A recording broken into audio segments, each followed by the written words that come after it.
the accomplishments and possibilities of Reconstruction that come right after this, okay? So next slide, please. You know, we're heading into a Memorial Day weekend, and it's fitting at this time that we're covering the Civil War. After all, Memorial Day, which used to, for generations, it was called Decoration Day, is an artifact of the Civil War. To be more precise, it grew out of the many different ways that people remembered the dead following the Civil War. Last week, you know, people remember that we learned about the birth of the Republican Party. Ripon, Wisconsin gets, you know, the credit in most cases, but it turns out like seven different places, mostly in the Midwest, claim to be the birthplace of the Republican Party. And in a similar fashion, the origins of Memorial Day is a contested story.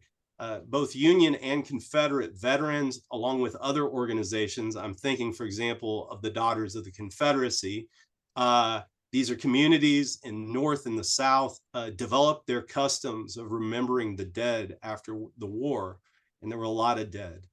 And this was happening all over the country. The main Union veteran organization, so the Union, was called the Grand Army of the Republic. And the chapter in my hometown in Decatur, Illinois, is one of those dozens of places claiming to have celebrated the first Decoration Day. But one of the most compelling, I think the most compelling candidate for the first Decoration Day actually belongs to the Black community in Charleston, South Carolina, just days after the war had ended. Union forces didn't gain control of Charleston until the spring of 1865. And throughout the war, there had been a prisoner of war camp on the grounds of the horse track. This is where the enslavers, the slaveholders, you know, bet on their horses before the war. This is where hundreds of Union soldiers were held in deplorable conditions, and, you know, hundreds perished and were buried in a mass grave there at the horse track. When the Union Army took Charleston, in the lead coming in to that city was the 21st U.S. Colored Infantry, and they marched through the city singing John Brown's Body. Local Black Charlestonians reburied the dead, gave them a proper burial there at the horse track.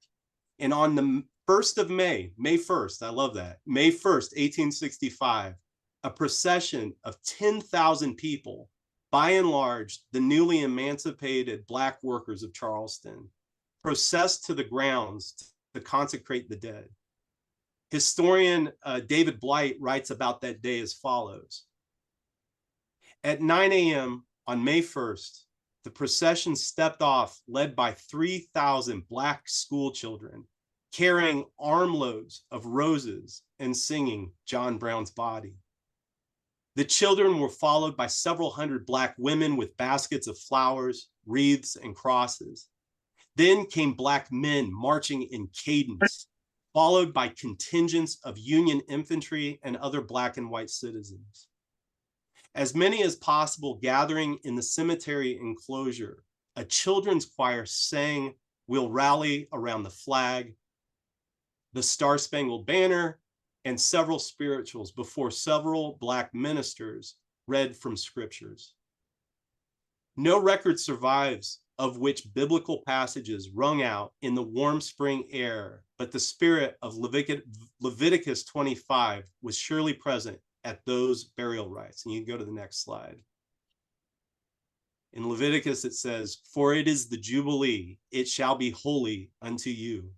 In the year of this Jubilee, he shall return every man unto his own possession." And for enslaved Black workers, it's their own bodies. These Black Charlestonians were indeed thinking about the Jubilee and the coming of the Lord in the spring of 1865. I add the Liberty Bell here to this slide, right? Actually, the Liberty Bell becomes called the Liberty Bell by the abolitionists. And Leviticus is printed. The you know, scripture from Leviticus about the Jubilee is what's on the Liberty Bell. So keeping these ancestors in mind, you can take that slide down.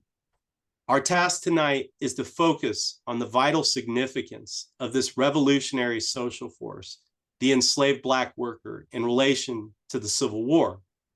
And we're going to start with the history of John Brown's body, which helps us bridge the political stage of the movement, particularly in the 1850s that we covered, that Kat and Phil covered last week, into the military stage of the Civil War. We will take a closer look after that at Du Bois's argument that the process of emancipation was the result of a general strike, primarily of enslaved Black workers, and to a certain extent also of the Southern white workers as they defect from the Confederacy. And finally, Avery will lift up Abraham Galloway. He's not with us tonight, but we got a recording of a great lesson from him. And he's going to speak on Abraham Galloway and the Black workers and freedom fighters of New Bern, North Carolina. And that's really going to give flesh to this theory, this analysis, I think. So to reiterate, our goal here is to put at the center of the Civil War the revolutionary social force. We want to understand the Civil War as part, who grew up in, look at Braden Welsh growing up in New Bern. All right. Our goal here is to put at the center of the Civil War the revolutionary social force.